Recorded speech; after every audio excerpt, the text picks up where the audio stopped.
Germán Moles, doctor, gracias por venir. No, gracias a ustedes. Gracias por la visita, realmente. Fiscal, ahora no en licencia. ¿Cuánto tiempo estuvo de licencia? 7 meses. 7 meses. ¿Por decisión personal?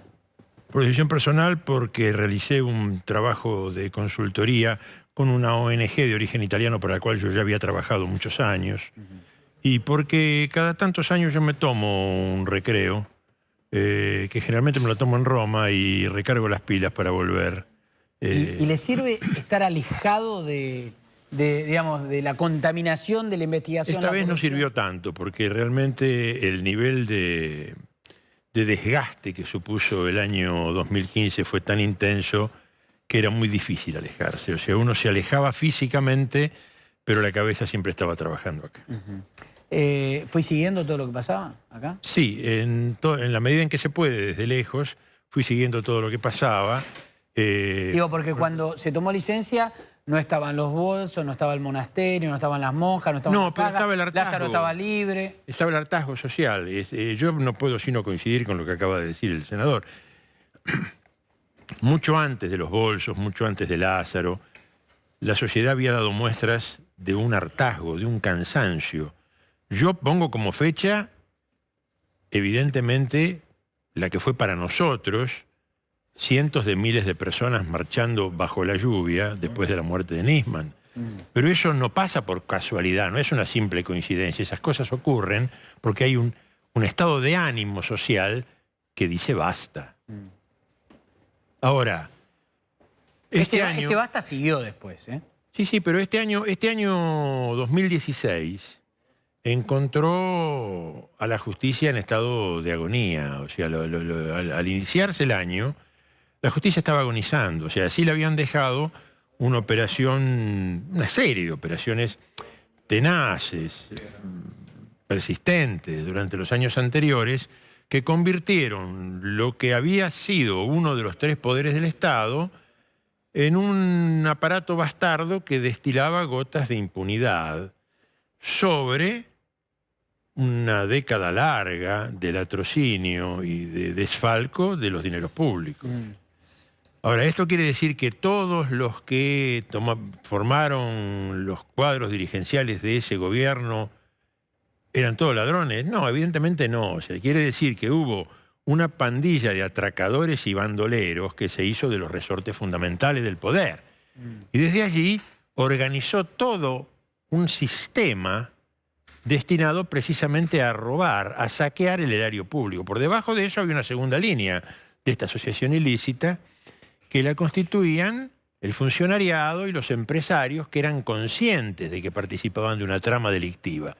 Y como también lo dijo el senador, o por lo menos lo insinuó, a un lado de esto y sin importar la ubicación jerárquica que ocuparan en el dispositivo del Estado, estaban los que parece que no vieron o dicen que no veían o que por inexperiencia, por distracción, por miedo y también, ¿por qué no decirlo?, por ventajas, por miserias, por atajar volando de palo a palo los escasos garbanzos que se caían de la suculenta fuente del puchero que estaba arriba de la mesa de la corrupción y que significaba una limosna, o sea, cáscaras, huesos, migajas, de una mesa a la que solo se sentaban unos pocos y sus asistentes directos. Ahora, hoy la justicia ya no está en agonía, pero sigue en terapia intensiva, a no descuidarse. Sigue en terapia intensiva porque cuando se fueron, dejaron el campo minado, pero sembrado de torretas, de casamatas, donde están ubicados los compinches y secuaces de todo ese proyecto.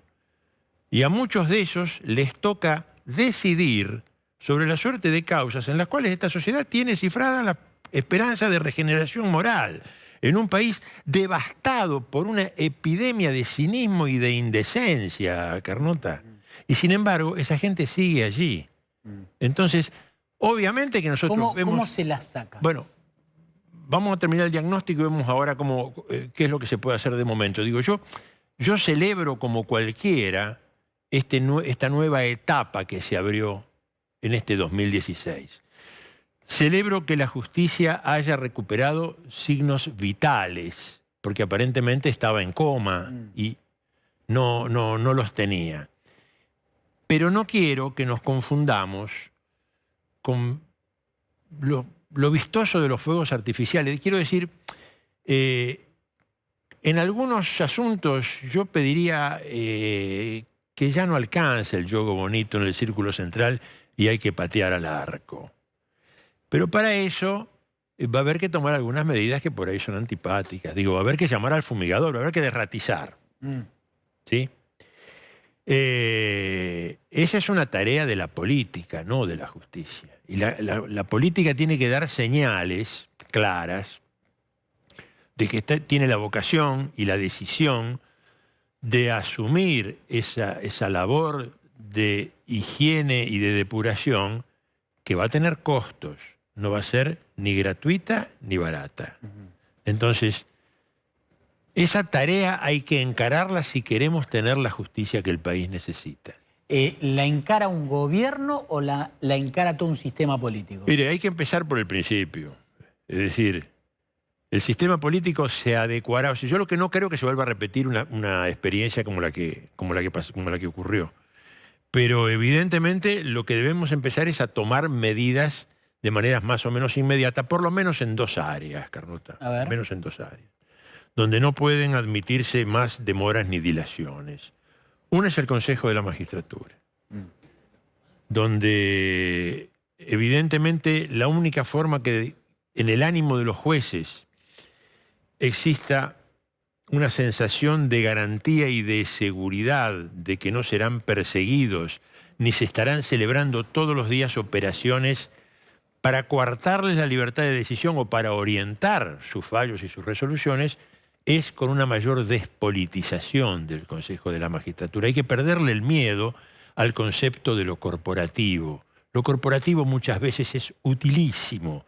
Jueces, abogados, la propia academia, la universidad, los fiscales, hasta el mismo gremio, la representación legítima de los trabajadores de la justicia, pueden aportar mucho a una nueva versión del Consejo de la Magistratura donde la voz de la política no sea la definitoria. El Consejo de la Magistratura no era así. En febrero de 2006, si yo no saco mal la cuenta, entró en vigencia la ley, en vigencia como ley, el proyecto de la entonces senadora y primera dama Cristina Fernández de Kirchner, modificando el Consejo de la Magistratura e incrementando exponencialmente la representación de la política en detrimento de los restantes estamentos que perdieron la Corte de la Presidencia, el manejo de los fondos, etcétera. Perdieron el control. Perdieron el control. O sea, el control se ejercía desde la política y no desde la justicia.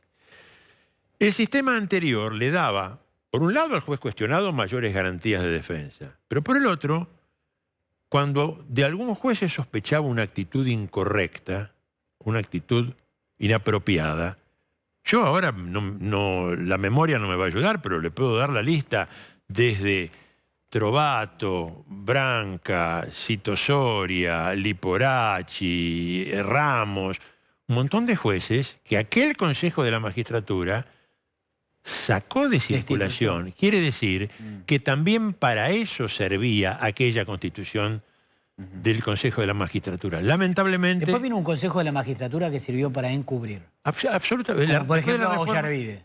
Después de la reforma Cristina fue al revés.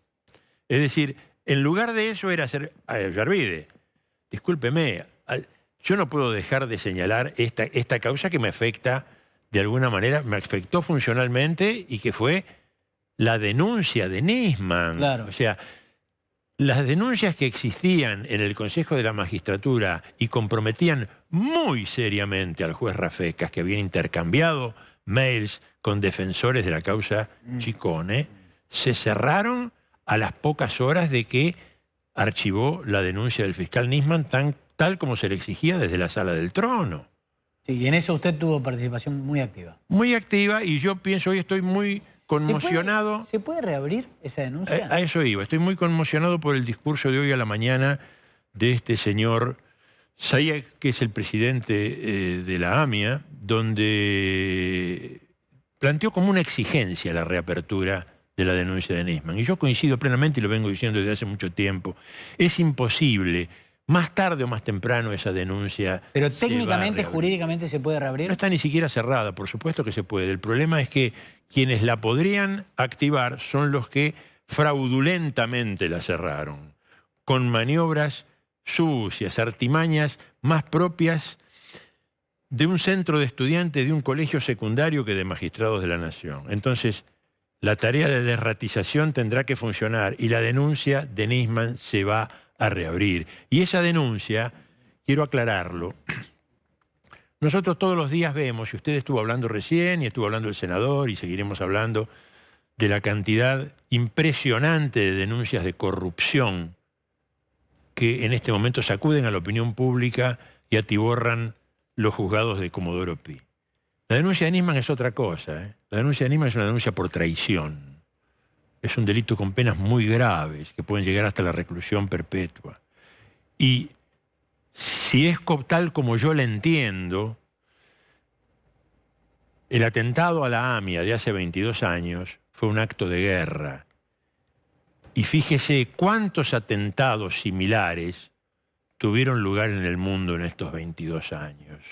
Cada uno de esos son combates de una guerra larga, prolongada e indefinida. Entonces, proporcionar cualquier clase de ayuda o socorro al enemigo, artículo 214 del Código Penal, es traición. Eso es lo que denunció Nisman. Esa denuncia se tendrá que reabrir. No con la misma justicia que la cerró. Por lo menos no con los mismos personajes que la cerraron. Y existe, No sé, porque la gente es tan variable, ¿vio? y existe la posibilidad de que otros la tomen si no se provoca la desratización. No, mire, en este momento hay otra denuncia. Concretamente, si no sacan esos jueces. No, pero le digo, en este momento hay una denuncia muy similar que va dirigida contra el ex canciller Timmermans, que tramita ante el juzgado del doctor Bonadío. El objeto procesal es idéntico. Es decir, hay un montón de vías que pueden reactivarlo, pero yo me referí nada más que al Consejo de la Magistratura y me quedé, no me quiero quedar a mitad de camino. El otro, Le quedaba otro tema. digamos, la otra área sobre la cual no se puede demorar el accionar es el Ministerio Público Fiscal, donde evidentemente sí, en este momento hay varios proyectos de ley, hay varias iniciativas legislativas que proponen modificaciones y cambios, algunas de ellas realizables, otras no. Me parece realizable y me parece bien la limitación en el tiempo del mandato del procurador, por varios motivos. No estoy hablando de la personalización de un procurador en particular, sino porque la Procuración General de la Nación es la representación de la política criminal del Estado. Y entonces es bastante lógico que quien la encarna tenga una combinación funcional con lo que es la tendencia del momento en el que le tocó desempeñar su gestión. Pero hay que desactivar las 11 direcciones que creó Gilles Carbó, que son el último bastión para tratar de controlar sectores del Estado. Eso no sé cómo lo manejará la ley. O sea, en este momento hay un trámite legislativo sobre el cual yo tengo la costumbre de no opinar para no hacer lo que tanto le hemos criticado a los demás, o sea, dejar que los poderes actúen por sí mismos. Sin embargo, muchos colegas míos han sido llamados y consultados por los diputados y los senadores que trabajan en el tema y han dado también su opinión. Es un área sobre la cual hay que recuperar el control si queremos que la justicia funcione. Ahora, ¿Gilles Carbó puede seguir siendo la que encabece el Ministerio Público, teniendo en cuenta todo el sesgo militante que tuvo en una época en donde estamos descubriendo que hubo un latrocinio? Evidentemente, a eso se refiere la limitación temporal del mandato. Yo soy de los que creen que ella debería dar un paso al costado, pero evidentemente me parece que es la ley que en definitiva salga del Parlamento la que va a definir cómo eso ocurra. En cuanto a las actitudes militantes, yo lo he dicho muchas veces, militancia y administración de justicia son conceptos incompatibles, porque el que milita, por definición, renuncia a todo ejercicio de raciocinio propio, es decir, se limita a obedecer órdenes. Y si eso hace cuando se encuentra afectado a la tarea de administrar justicia, está prevaricando, que es lo que ocurrió con jueces y fiscales. La muerte de Nisman, yo digo el asesinato de Nisman y lo digo personalmente porque... No, yo veo a dónde va. O sea, sí, la muerte de Nisman, o una mano extraña le disparó, o no le dejaron más salida que matarse. Es lo mismo. O sea, en el fondo no hay diferencia. Es de todos modos provocarle la muerte. Sí, hace bien en llamarlo asesinato. Digo, ¿es el hecho más grave político que vivió la Argentina en democracia o la sociedad todavía no lo está teniendo tan en cuenta? Desde Lisandro de la Torre no se ve una cosa así. No sé si la sociedad lo tiene en cuenta o no. O sea, usted fíjese lo que fueron los días posteriores al desenlace, al hecho que se llevó la vida de quien había denunciado a la presidenta de la República, al canciller, a un diputado de segunda figuración y a una batería de personajes farsescos que acompañaban un turquito de la matanza, uno que vendía verdura. Lo cierto es que pocas horas antes de ratificar esto, en el Congreso se produce este desenlace. Los hechos posteriores son de absoluta descalificación inclusive de su vida personal. Yo no lo digo una vez más, aunque lo dije mucho, no lo conocía a Nisman. Yo nunca hablé con Nisman ni siquiera telefónicamente. Así que lo mío no es una solidaridad corporativa ni un acto de compañerismo. O sea, es tratar de ver con objetividad cuál fue la gravedad de este asunto. Los que, como pudimos, nos opusimos a los abusos de ese gobierno, pagamos precios muy altos. Recién alguien habló de Campagnoli. A todos nos pasó, ¿eh? Lo pagamos en nuestros trabajos, en las carreras profesionales de nuestros hijos, algunos en su honor, en su buen nombre, con escraches, con la difusión de detalles de su vida privada, y algunos, ya hemos visto, hasta lo pagó con su vida. Es decir, toda fórmula de oposición era absolutamente castigada. Entonces, la muerte de Nisman en ese sentido fue un extremo, fue algo que nunca pensamos que iba a suceder y sucedió. Las dos últimas medidas, probablemente de las dos últimas, o entre las dos últimas medidas que tomó el gobierno que se fue en diciembre, en su ocaso, fueron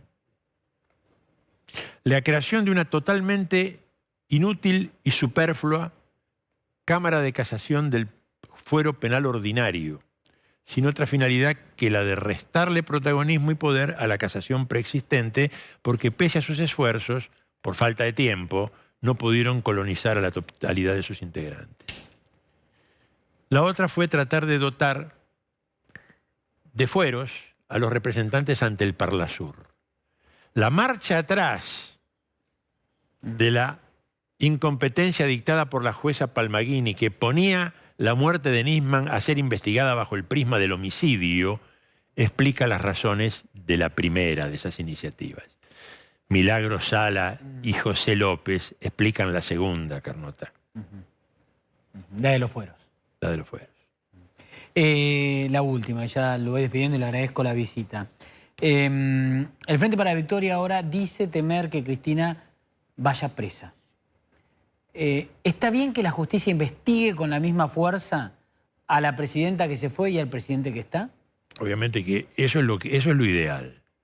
Yo no creo que Cristina vaya presa mientras siga presentándose cada vez que la citan los jueces. El problema era otro. El problema era, y yo lo he dicho hasta el cansancio, de los hechos ocurridos en ese momento, a mí el que más me chocó fue aquel cartel que se pegaba en la calle que decía: todos con Cristina la democracia no se imputa, porque ella no aceptaba ser imputada por la justicia, no aceptaba someterse al escrutinio de los jueces. Bueno, ahora la realidad le ha demostrado que esto es así, que el juez que ella ha manifestado que más rechaza, que lo recusa, que lo objeta, que es Bonadío, cada vez que la cita ella tiene que concurrir, porque Bonadío es el que cita y ella es la que debe obedecer. Mientras ella observe esa conducta con todos los jueces que la llamen, por el momento quizá no corra peligro su libertad personal. Depende de cómo evolucione el trámite de las causas. Doctor Germán Moldes, gracias por la visita. Gracias a ustedes por invitarme. Gracias. Y suerte ahora que volvió a trabajar. Gracias. Estaba trabajando, pero terminó la licencia como fiscal.